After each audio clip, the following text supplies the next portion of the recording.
से चुनाव में धांधली वाले राहुल गांधी के बयान पर सीएम सैनी ने साधा निशाना। कहा, सदमे में है कांग्रेस पार्टी, जनता का काम करती तो ऐसी नौबत नहीं आती। राहुल गांधी के बाद अब रणदीप सुरजेवाला ने भी चुनाव आयोग पर उठाए सवाल। चुनाव आयोग को बताया सरकार का पिट्ठू। कहा, चुनाव आयोग बन जाएगा सरकार का पिट्ठू तो खतरे में होगा लोकतंत्र। कुरुक्षेत्र में सीएम सैनी ने की अंतर्राष्ट्रीय योग दिवस की तैयारियों की समीक्षा। बोले, 21 जून को पर्व के रूप में मना रहे हैं योग दिवस। ब्रह्म सरोवर में योग गुरु रामदेव की अगुवाई में 1 लाख लोग करेंगे योग। संगरूर में सुखदेव सिंह ढींढसा के लिए हुई अंतिम अरदास। सभी दलों के नेताओं ने पहुंचकर दी श्रद्धांजलि। सुनील जाखड़ ने कहा, अहंकार छोड़कर एकजुट हो श्रोमणी अकाली दल। कर्ज माफी के लाभार्थियों के बीच सीएम मान ने बांटे नो ड्यू सर्टिफिकेट। सरकार ने 4,727 दलित परिवारों को कर्जा किया माफ। विरोधियों पर बोला हमला। कहा, पिछली सरकारों ने दलितों के लिए कुछ नहीं किया।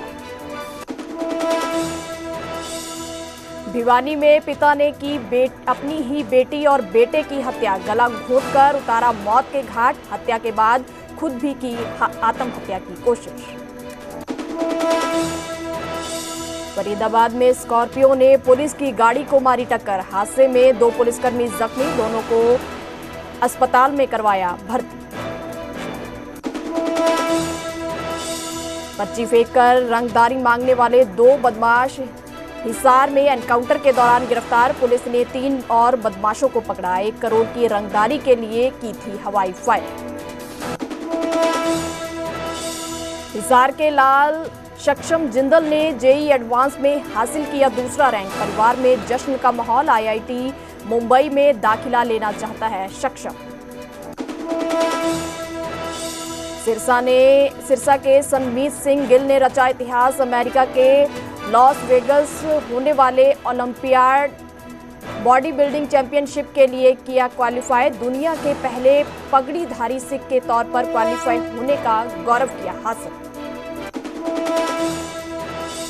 क्रिकेटर रिंकू सिंह ने प्रिया सरोज की उंगली में पहनाई अंगूठी। सगाई समारोह में भावुक हो गई प्रिया। अखिलेश यादव समेत कई हस्तियों ने पहुंचकर दी शुभकामनाएं।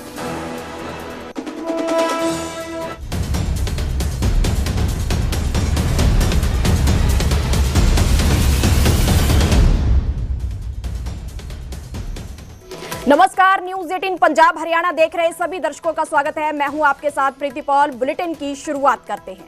भिवानी के धनाना गांव में डबल मर्डर की घटना सामने आई है, जहां पिता ने बेटे और बेटी को मौत के घाट उतार दिया है। बेटा और बेटी की गला घोंटकर हत्या कर दी है। आरोपी पिता ने खुद भी आत्महत्या की कोशिश की है। 1 महीने पहले पत्नी की जहर खाने से मौत हुई थी, तो पत्नी की मौत के बाद से आरोपी पिता परेशान था। आरोपी ने पत्नी की मौत के लिए अपनी मां को जिम्मेदार बताया, जिसके बाद यह घटना सामने आई है, जहां पिता ने अपने ही बेटा और बेटी को गला घोंटकर उनको मौत के घाट उतार दिया है। आरोपी पिता ने खुद भी आत्महत्या की कोशिश की है। दरअसल 1 महीना पहले ही पत्नी की जहर खाने से मौत हुई थी, जिसके बाद आरोपी पिता काफी परेशान था। आरोपी ने अपनी पत्नी की मौत के लिए अपनी मां को जिम्मेदार बताया था।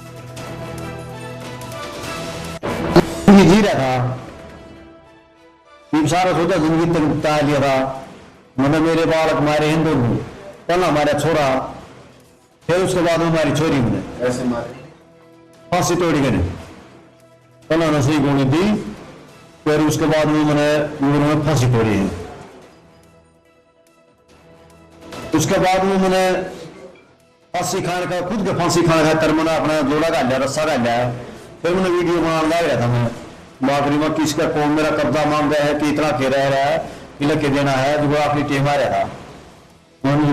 गोली खा ली थी मैंने, मर दी मैंने, तुरंत गोली खा ली थी।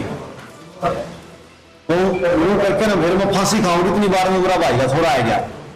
उन्हें के बेरा को भाभी ने फोन किया कि कराया है किन्ने के गिरा क्वाड बंद नहीं के इतनी बार क्वाड बंद कर रहा है बार अच्छा टिफिन को इतने वो आ गया वो क्या करे हमने कर दिया काम जो कि करना और वीडियो लाए हाँ आखिरी में जो किसी लड़के में देना है जो यो दे दियो बस। अब आगे बढ़ते हैं और बात करते हैं फरीदाबाद की। फरीदाबाद में स्कॉर्पियो एक कार ने पुलिस की गाड़ी को टक्कर मार दी है। वडोदरा मुंबई एक्सप्रेस वे पर यह बड़ा हादसा हुआ है। हादसे में 2 पुलिसकर्मी घायल हुए हैं। दोनों को अस्पताल में भर्ती करवाया गया है। बताया जा रहा है कि टक्कर मारने वाली स्कॉर्पियो की रफ्तार काफी ज्यादा थी और उसने चालान काटने वाली पुलिस की गाड़ी में पीछे से टक्कर मार दी है, जिसके चलते 2 पुलिसकर्मी गंभीर जख्मी बताए जा रहे हैं। उनको अस्पताल में दाखिल करवाया गया है। तो वडोदरा मुंबई एक्सप्रेस वे पर यह हादसा हुआ है, जहां 2 पुलिसकर्मी घायल हुए हैं। दोनों को अस्पताल में भर्ती करवाया गया है। दरअसल यह टक्कर मारने वाली स्कॉर्पियो कार की रफ्तार काफ़ी ज़्यादा बताई जा रही है, जिससे और उसने चालान काटने वाली पुलिस की गाड़ी को पीछे से टक्कर मार दी, जिसमें 2 पुलिसकर्मी घायल हुए। ओवर स्पीड के चालान करने वाली गाड़ी है, इंटरसेप्टर 2 है। और रोजाना की तरह ये आदमी चालान कर रही थी, जो पीछे से एक स्कॉर्पियो गाड़ी आई और उसने इसको सीधा हिट किया है। कितने इसमें घायल हुए हैं? कोई इसमें हमारे दोनों ही पुलिसकर्मी घायल हुए हैं। फिलहाल उनका कहाँ उपचार चल रहा है? सर्वोदय हॉस्पिटल में उपचार चल रहा है। इस गाड़ी में जो कितने लोग सवार थे? गाड़ी में 3 लड़के थे और 1 लड़की थी। अच्छा, 4 लोग। शराब के नशे वगैरह में थे? ये अब शराब के नशे में अभी तो पता चलेगा कि शराब के नशे में थे या नहीं थे, उसका मेडिकल कराया जाएगा। कितनी स्पीड थी गाड़ी की? लगभग स्पीड तो ओवर स्पीड ही होगी मेरे ख्याल से। यमुनानगर में पुल की रेलिंग तोड़कर यमुना नहर में स्कॉर्पियो समा गई है। ड्राइवर ने छलांग लगाकर अपनी जान बचाई है। तेज रफ्तार स्कॉर्पियो के सामने गाय आने के कारण वह बेकाबू हो गई। गोताखोरों ने कई घंटों की मेहनत के बाद स्कॉर्पियो को खोजा है। हाइड्रा की मदद से स्कॉर्पियो को बाहर निकाला गया है। जगाधरी से अपने गांव जा रहा था स्कॉर्पियो सवार और दादूपुर हेड पर पुल के पास यह हादसा हुआ है। नहर में पानी का बहाव काफी तेज बताया जा रहा था, जिसकी वजह से गोताखोरों की टीम को स्कॉर्पियो की तलाश करने में काफी परेशानी हुई है। तो प्रशासन की मदद से स्कॉर्पियो को बाहर निकाला गया है, लेकिन कार पूरी तरह से क्षतिग्रस्त हो गई है। तो पुल की रेलिंग तोड़कर यमुना नहर में यह स्कॉर्पियो गिरी है। ड्राइवर ने छलांग लगाकर अपनी जान बचाई है। तो तेज रफ्तार स्कॉर्पियो के सामने एक गाय आई थी, जिसके चलते यह बेकाबू होकर यमुना नहर में गिरी, जिसके बाद हाइड्रा की मदद से इसको बाहर निकाला गया। आगे गाय आएगी भाई, तब अनबैलेंस होगा, गाड़ी अटक गई। मैं 1 मिनट का टाइम लगा, मैं तड़ा कूद गया, कार नहर में गिर गई। 12-1 बजे की बात है। तो जैसे वो बोल रहे अभी आगे गाय आ गई थी और पुल की रेलिंग भी नहीं है इसमें, तो जैसे उसने कट मारा वो अटक गई वहाँ। खैर वो उतर गया और वो गाड़ी नहर में गिर गई। वो रात ने फिर अपना एक उसने बताया, मैं कोई बात नहीं सवेरे निकाल दूँगा। ठीक है, उसके बाद ये आते सर हमने ये गाड़ी निकाल दी। पहले गाड़ी ढूंढनी पड़ी, ढूंढने के बाद उसके बाद हमने निकाल ली बाहर। ये है पता का पानी ना थोड़ा धुंधला पानी आया है। धुंधला पानी की वजह से ना अंदर चोट लग जाए, शीशे गाड़ी के सारे टूटे पड़े हैं। ठीक है, मैंने कहा चोट न लग जाए, हाथ आगे रख के जाने पड़ते हैं। जहाँ पे गाड़ी है थी कम से 30 से 35 फुट पानी है जहाँ गाड़ी पड़ी हुई थी। ठीक, गाड़ी का तो नुकसान तो हो ही यार, सारी हो गई है खराब। कोई आदमी भी था अंदर? आदमी था वो क्या।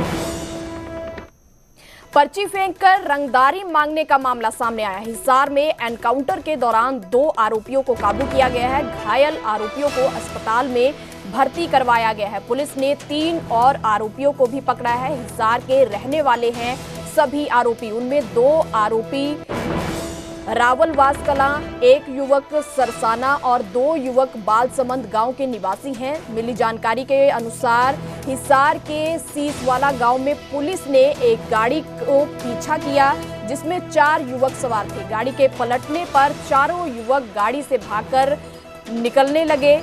इसी दौरान पुलिस की फायरिंग में 2 युवक घायल हो गए हैं, जिन्हें पुलिस ने पकड़ लिया है। बाद में पुलिस ने वेद प्रकाश, अमित और अंकित को भी गिरफ्तार किया है। इन युवकों ने करनाल में मोबाइल शॉप से 1 करोड़ की फिरौती मांगी थी। इसके लिए इन्होंने हवाई फायर कर पर्ची फेंकी थी। इस मामले में पुलिस ने इनको गिरफ्तार किया है। तो पुलिस ने 3 और आरोपियों को भी पकड़ा है।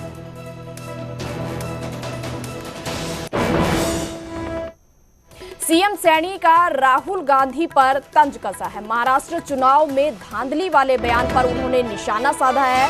उन्होंने कहा है कि सदमे में है कांग्रेस पार्टी, तो जनता का काम करती तो ऐसी नौबत नहीं आती। तो कांग्रेस पार्टी को जनता नकार चुकी है। तो सीएम सैनी की तरफ से राहुल गांधी के ऊपर तंज कसा गया है। राहुल गांधी के धांधली वाले बयान पर उन्होंने तंज कसा है, तो कहा है कि कांग्रेस पार्टी जो है सदमे में है, जनता का ये लोग काम करते तो ऐसी नौबत ना आती। कांग्रेस पार्टी को जनता नकार चुकी है। राहुल गांधी का पता नहीं लगता, हरियाणा में का बोल दे, कहा 3 प्रकार के घोड़े हैं। एक मेडिटेशन है, इसका पता तो लग नहीं रहा। पहले आया था यहाँ से, कहा ये जीएसटी पांडवा के समय शुरू हुआ था। पता तो लगता थी क्या कहते या क्या नहीं कहते। ये वो फ्रस्ट्रेशन में हो रही है कांग्रेस पार्टी।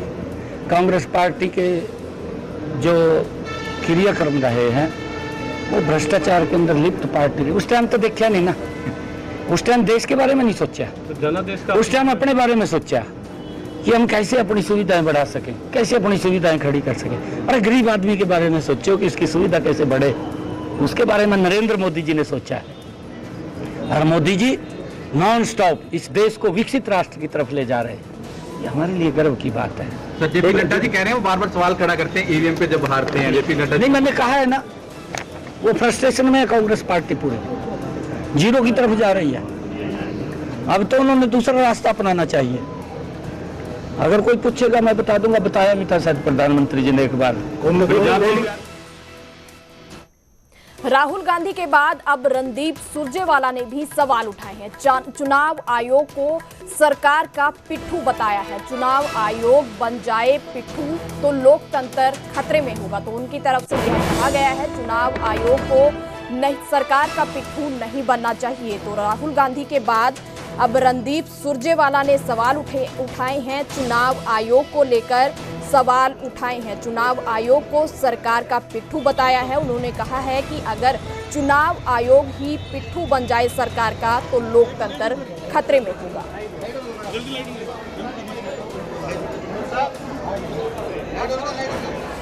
देखिए, चुनाव आयोग जो है उसको पिट्ठू नहीं बनना चाहिए। मुझे मालूम है मैं किस शब्द का इस्तेमाल, दुर्भाग्य से चुनाव आयोग सरकारी पिट्ठू बन गया। और जब निष्पक्ष चुनाव करवाने वाला चुनाव आयोग सरकारी पिट्ठू बन जाए तो इस देश में प्रजातंत्र अपने आप खतरे में चला जाएगा। जो राहुल गांधी जी मांग रहे हैं वो केवल और केवल वोटर लिस्ट का डेटा मांग रहे हैं, क्योंकि लोकसभा और विधानसभा चुनाव के बीच महाराष्ट्र में 50 लाख से अधिक वोटर बढ़ गए। सीएम सैनी की तरफ से कुरुक्षेत्र का दौरा किया गया है। अंतर्राष्ट्रीय योग दिवस की तैयारियों की समीक्षा की गई है। 21 जून को कुरुक्षेत्र में अंतर्राष्ट्रीय योग दिवस मनाया जाएगा। अंतर्राष्ट्रीय योग दिवस को लेकर सीएम बोले हैं, योग दिवस को पर्व के रूप में मनाया जा रहा है। पीएम मोदी ने योग को दुनिया भर में फैलाया है। 21 जून को योग गुरु रामदेव के नेतृत्व में यह योग कराया जाएगा। 21 जून को कुरुक्षेत्र के ब्रह्म सरोवर में 1 लाख लोग योग करेंगे। तो 21 जून को योग दिवस मनाया जा रहा है। इसकी जो तैयारियां हैं उनकी समीक्षा की गई है सीएम सैनी की तरफ से। उन्होंने कहा है कि 21 जून को योग गुरु रामदेव के नेतृत्व में योग करेंगे। 21 जून को कुरुक्षेत्र के ब्रह्म सरोवर में 1 लाख लोग योग करेंगे।